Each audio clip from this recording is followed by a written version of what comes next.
kung gusto niyong swertihin sa negosyo ay huwag kayong magpapawala ng apat na to.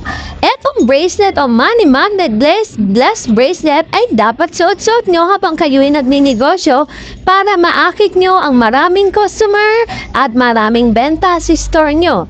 Eto naman money magnet, wishing lucky charm ay magtutupad ng kahilingan mo.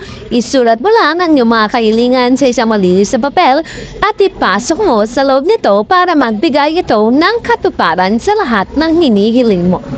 Ito namang money magnet lucky charm ay ilalagay mo sa pitaka at magbibigay at magdudulot ng swerte sa iyong buhay.